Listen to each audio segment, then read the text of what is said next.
ANA eLearning Academy is brought to you by CDN Graysheet, a trusted source of rare coin and currency valuations since 1963.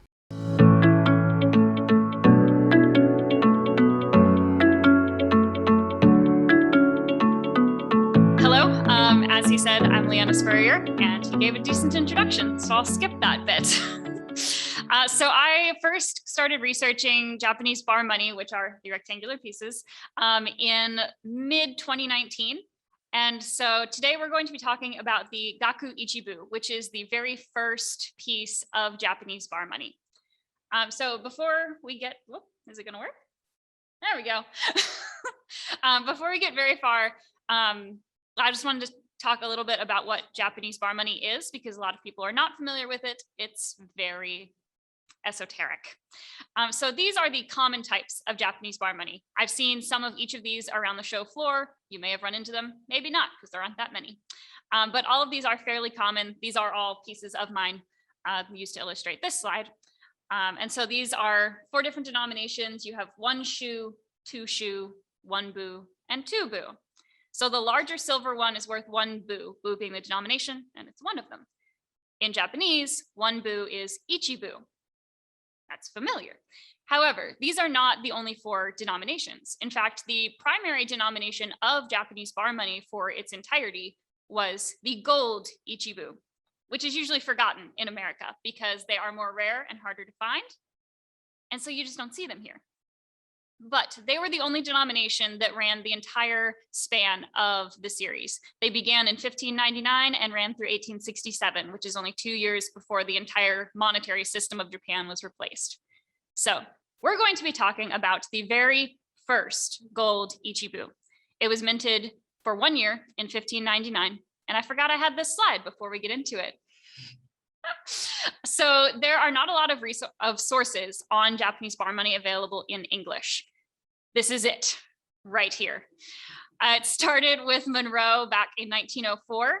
For the time, it was a massive improvement upon the nothing that we had before him, but it is not very user-friendly. It does have some plates that are decent, but it's very much, here are paragraphs describing some coins. It is not encyclopedic in any way and doesn't give a lot of details. It was replaced in 1952 with Vermeil Jacobs in the center. This is much more user-friendly, but it also contains a lot of errors. Frankly, I would recommend Monroe over Vermeil Jacobs for accuracy. And finally, in 2011, it was replaced with Hartill.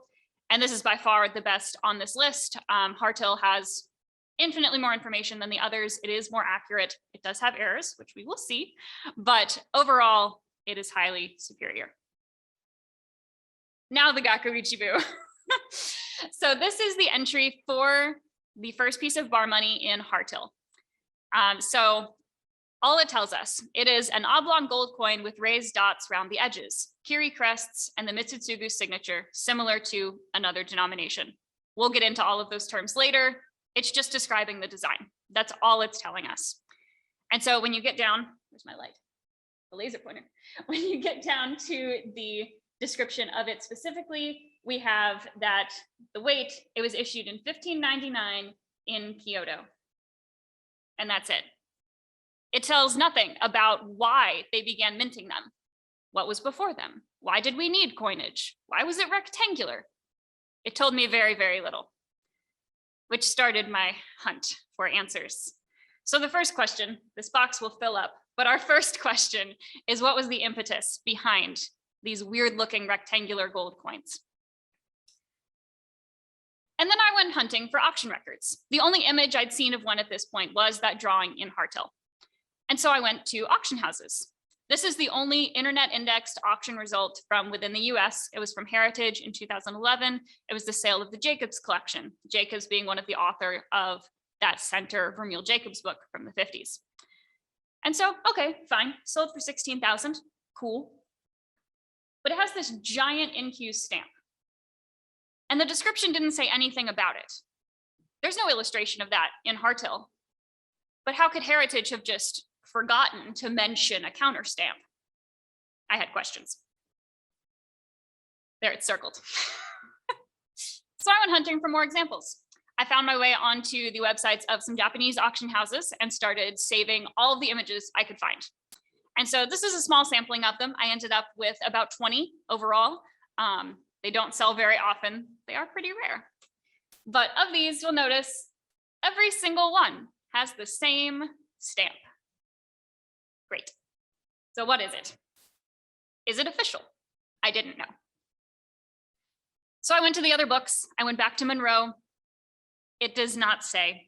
All that it gives us is on the face are the words Ichibu, and on the reverse, the name Mitsutsugu, an official of the mint. And it tells us when it was minted and how much it weighed. Nothing about a stamp. That center book for Mule Jacobs gives us this. It calls it a taiko Ichibu, which is a word I had never seen before at this point, so I had no idea where that came from. And it was from 1591. Everything else says 1599. So I pretty much knew that the date on that was just incorrect. Everything I had ever seen had the same date, so I ignored that part. But taiko was a question. They couldn't have just pulled that out of thin air. So now we have the question, is taiko Ichibu a valid name for them? So I went to Japanese sources. This is a page from the JNDA catalog, which is essentially the Japanese equivalent of the Red Book. It's yearly and has all of their coins. We know how the Red Book works. And so all this gave me, it's called the Gaku Ichibu. For what it's worth, Gaku translates roughly to tablet, so that's a reference to the shape, and that's why I never went down that rabbit hole. It was a simple translation. It was minted in 1599, purity unknown, weight is consistent with all the other sources, and it gives a value table and notes that several typefaces exist. No mention of the stamp, even though it's there. Although it also gave us that the common name is the Osaka Ichibu. First time I've seen that one. We have a new name to figure out. One more try. I went to the Friedberg catalog, World Gold Coins. Probably seen it before. It gave very little, but there's the same stamp. By chance, I ran across one in an article about a fairly unrelated subject that had been graded by PCGS. Only 3 of these have been graded, and at the time, none of those were available on CoinFacts. This one has since popped up on CoinFacts, which would have made my life a lot easier at the time, but that wasn't the case back in early 2020. So I stumbled upon it. I was very excited about it. And if we zoom in, it's straight graded and has the stamp. This is also the top pop for the type of those 3 at PCGS. It is the only one graded MS. And there's the stamp. What does PCGS know that I don't? I gave up. I had ordered a book from Japan and it was stuck on a boat because of COVID, and I had run out of other sources. So I moved along. This is the next Ichibu in the series. It's called the Keicho Ichibu. We won't be here long. Although, notice, it does have that same stamp sometimes. Not all the time. Couldn't be consistent.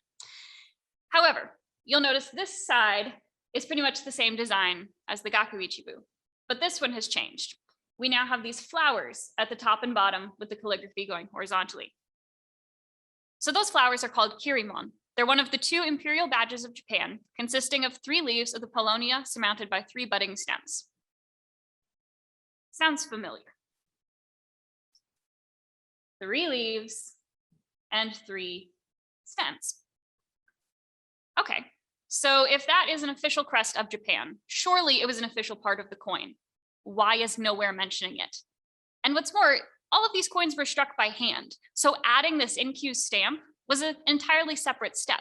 They're in different places on every coin I've ever seen. So that was an entirely extra step in the process. Why would they have put that in there? What was the point? I was validated. I stumbled across this auction record of a keicho Ichibu. And if you translate the Japanese, this little phrase in brackets reads Kiri stamped on obverse. And there's the stamp, and they're calling this the obverse. No one can agree which is the obverse. That's a different conversation. And then the book got here, off the boat from Japan 4 months later. And as you can see, it is very dense Japanese. It's bound on the right-hand side. It's very daunting. I would like to point out, I do not speak or read Japanese. So translating this means going word by word, because if you dump Japanese into Google Translate, it doesn't work, particularly talking about this series of coins. For example, the character used for bu now translates to minute, and another denomination now translates to car. And so you try to put a sentence into Google Translate, and it tries to reword it to where it's talking about time, and it loses all meaning. They'll drop entire phrases. Google Translate is not helpful on a full sentence scale. So translating this is going word by word and trying to make it into something grammatically relevant, and then using Google to see if it's close. It's time consuming. And this book does not have very many illustrations, but I found this one. And so this is depicting the minting process for, on the left here, larger gold oval coins called koban, which we're not talking about today. And over here, gold Ichibu. Fantastic. So the translation of this diagram, they would hammer out a strip of gold and then kind of mark off individual sections that would be roughly the size they needed, cut them apart, hammer it out into a rectangle, and then put on a little Kiri stamp. There it is. I was so excited when I found this diagram. And then they stamped the rest of the coin. Okay. It still didn't explain why they bothered to do that, but I had validation that it was an official part of the minting process. Very exciting day. So I started translating the text opposite this diagram. And the grammar in this is very funky. I intentionally have kept it as close to the original Japanese as possible, so bear with me on the grammar. At the blow place for Ichibu, they were struck with hammers to prepare them. Goto Tadai, which we're going to come back to, inspected the weight of each piece. Those that passed got a little kiri stamped on the center of the surface. If a gold mint, person, employee, received a lightweight piece, they adjusted it, then it was submitted to Goto again. It was a weight verification. They were using that stamp to confirm that the planchets were indeed the correct weight and were ready to be struck. Oh. Finally found it. But who is Goto Tadai? So the Goto family were a family of metalworkers who had been working for the ruler of Japan for centuries. They began in the 1400s. And so the member of the Goto family who is always associated with the beginnings of the Gaku Ichibu is Goto Mitsutsugu. We've seen his name mentioned a couple times, but he is always the person associated with them. His name is on the coins. Goto Tadai, I have never heard of before. And when you put names in Japanese into, say, Google Translate, it turns them into words. It doesn't understand that it's trying to be a name. So the Goto family, if you put Goto into Google, it gives you rear wisteria, which is very confusing until you figure out what's happening. So I put this in just to see what was happening, and Tadai became clerk. Now, knowing how the Japanese operated, they have a very high respect for authority. And so it didn't make sense to me that a clerk of the gold mint would have been verifying these pieces. In this context, it seemed like they should have been going to the head honcho of the mint, so to speak, which should have been Goto Mitsutsugu. So who is Goto Tadai? New question that we're going to come back to in a minute. We're going to sidetrack. So the names that we came across earlier, the Taiko Ichibu and the Osaka Ichibu, I went a little deeper in trying to figure those out. And for them to make sense, we need a very quick lesson in Japanese history. So there are two rulers that were in play at this time. Toyotomi Hideyoshi, I'm just going to use their second names to refer to them, so you don't need to remember all of the syllables. Hideyoshi was ruler through 1598, and he was based in Kyoto. Ieyasu became the ruler, shogun, in 1603, and he was based in Edo, which is now Tokyo. Okay. So going back to the name Taiko, I came across this in Monroe. Find my laser pointer.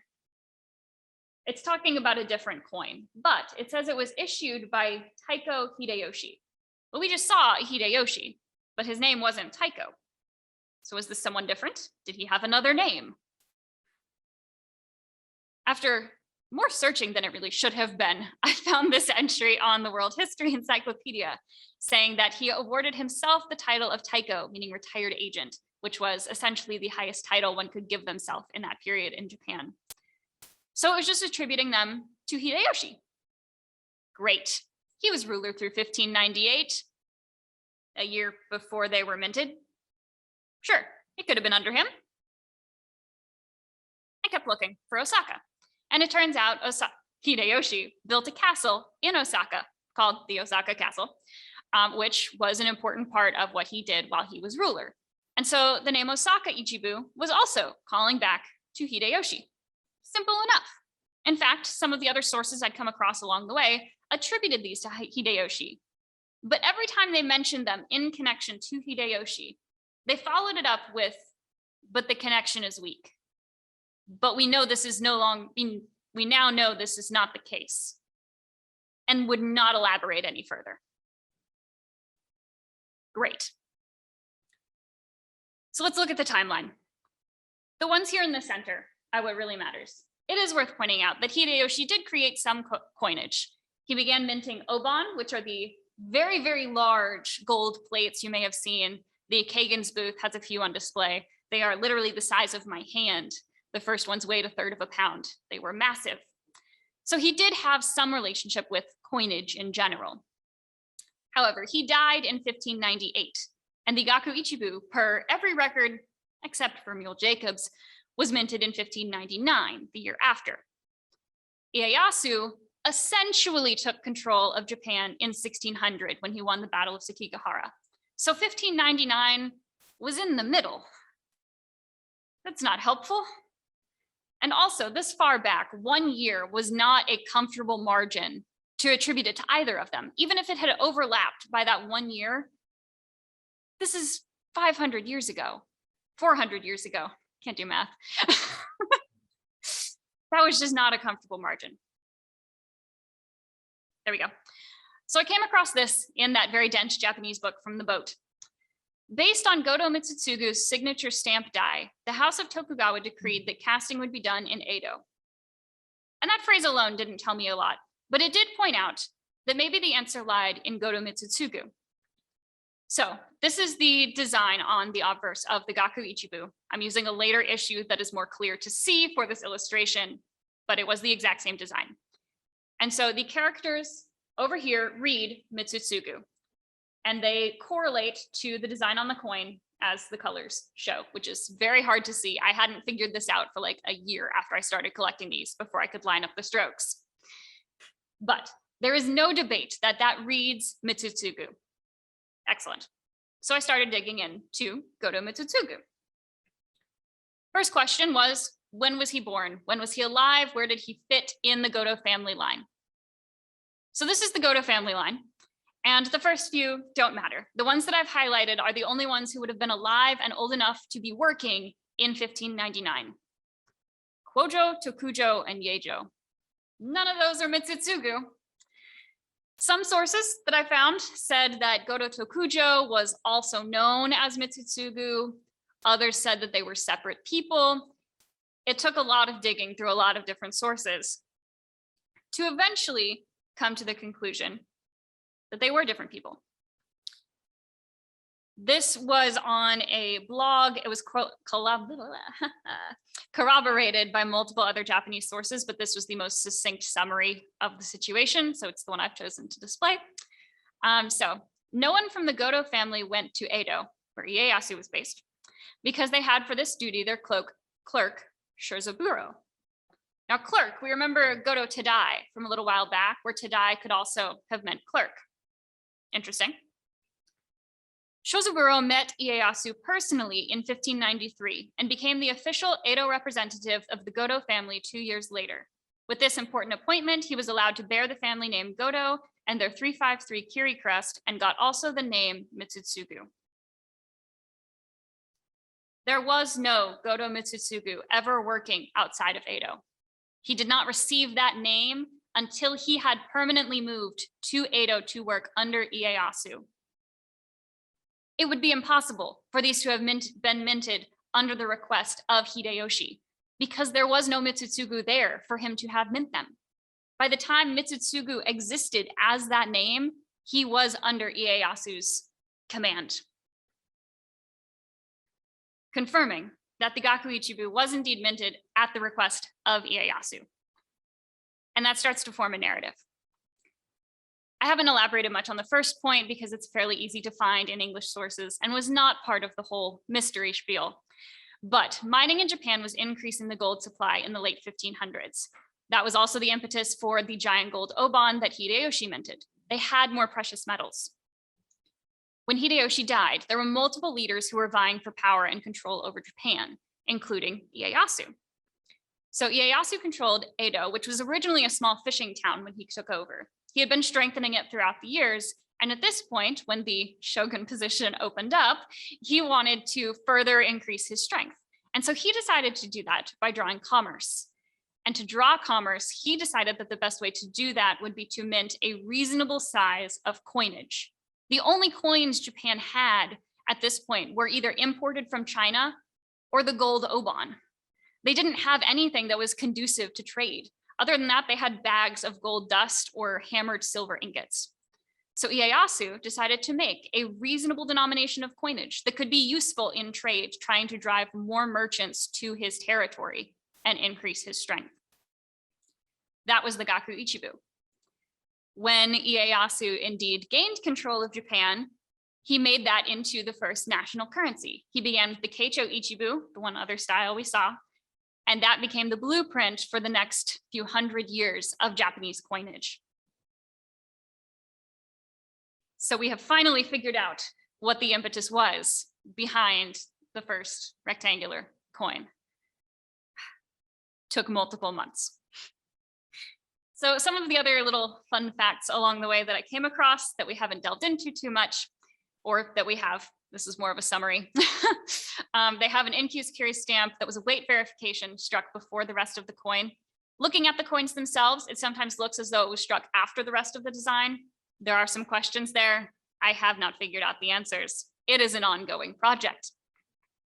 They were indeed minted in Edo under the command of Ieyasu and were intended as a regional coin and a prototype for a future national coinage system. They were also known as the Taiko and Osaka Ichibu because they used to be attributed to Hideyoshi.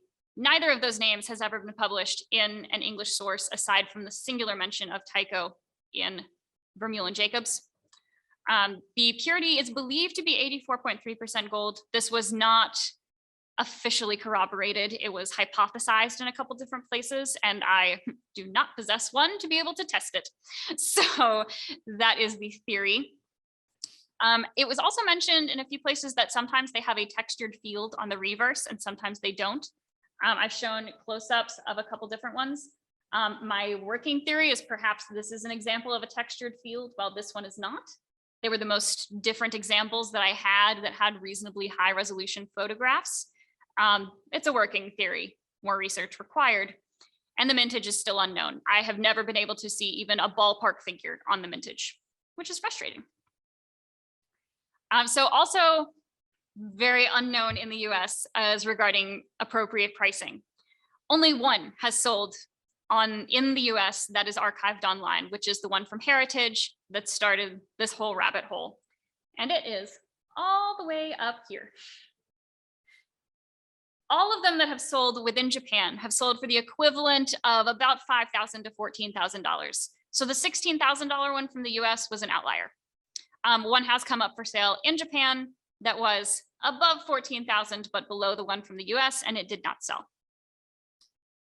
So to look at those a little bit closer, the least expensive one that I have found in the past 10 years of internet indexed auctions was this one.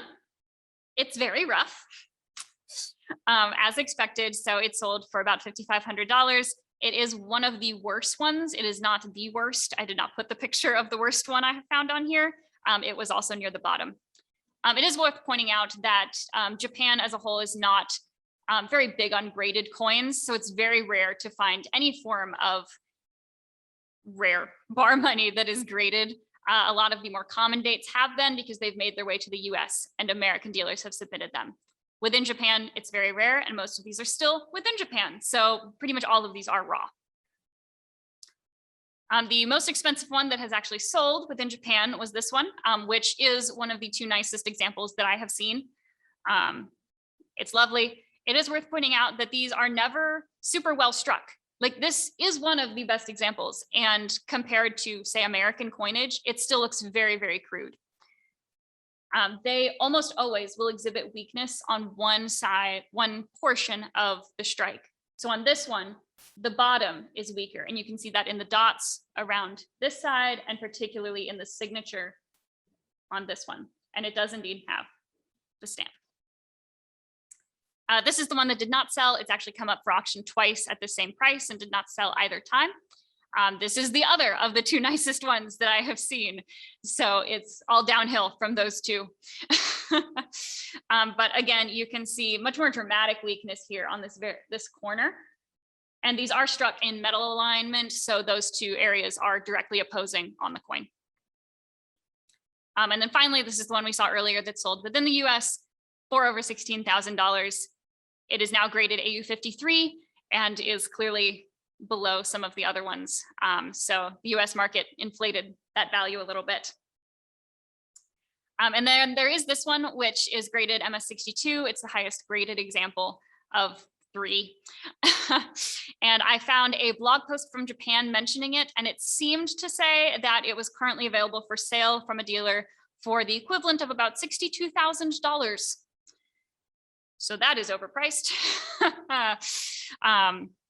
However, if you do look at the actual strike, it does not look nearly as nice as either of these. They just were not well struck. And so on this one, most of the weakness is near the top as opposed to the bottom. So that is a little bit different from the others. So as far as actual pricing guides, the JNDA, which is the Japanese Red Book, prices them between $19,000 and $38,000. It is generally perceived to be very much inflated prices that are inside the JNDA. So that's not very surprising. Friedberg, the World Gold Coin reference, prices them between 14 and 21,000. 14 is barely there at the top of the spectrum that's actually sold, but overall they are high as well. And then Hartel does not give specific values for anything. He gives rarity ratings, and so these he gave ER asterisk, which meant over about $9,000, which is the most accurate of the pricing suggestions. But there is no really useful price guide for this series as a whole in America, or apparently in Japan, at least that I've been able to hunt down. So really archiving auction records is the only way I have found to be able to get an accurate understanding of the value of these pieces. Oh, that's my last slide. It doesn't have a dark screen on this. Alrighty. Questions? Yes. 2030 is the goal. I've got 30 some pieces to research, and this was one. So it'll be a minute. Yes. In the back. Not much. Not much is the answer. They were never very high purity. The 84% that's been theorized for these is equivalent to the highest purity gold coin that they ever minted in rectangular form. They went all the way down to about 22% by the end of it. So there is not much gold. These are definitely not a bullion purchase by any means. They were, however, it was gold and silver. They were not being mixed with base metals. So there is that to play into it. Also noteworthy is that Japan treated their gold coins to make them look more gold than they were. They placed them into a mixture of chemicals and then would brush them off to get rid of the silver on the surface. So the outside looked very gold.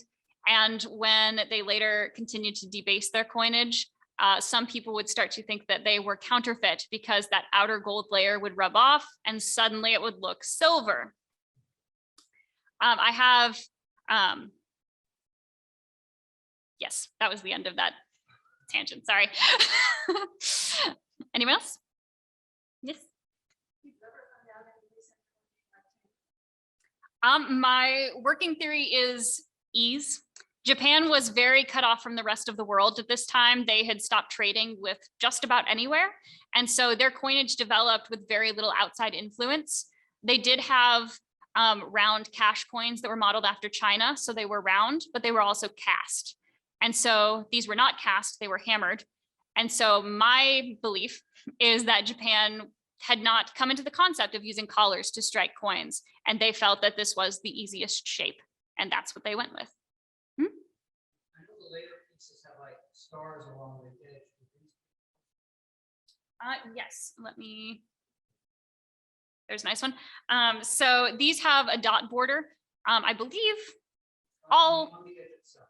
on the edge itself. That is something I have not been able to find the answer to.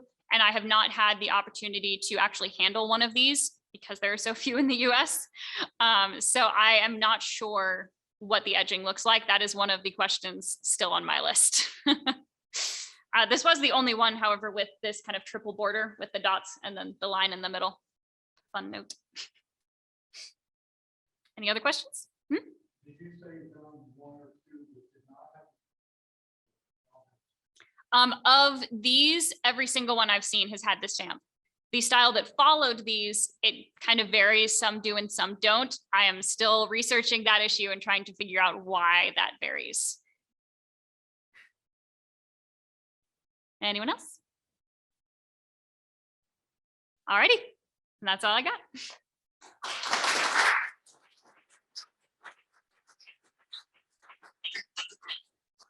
Well, I want to thank you for really a great lecture. It was really very insightful. It's always really nice to have something based on some primary research, to bring something new to the field. So I know I think we all appreciated that very much. As a token of appreciation from the ANA, here's an educational certificate, and from the Chicago Coin Club, a great educational medal.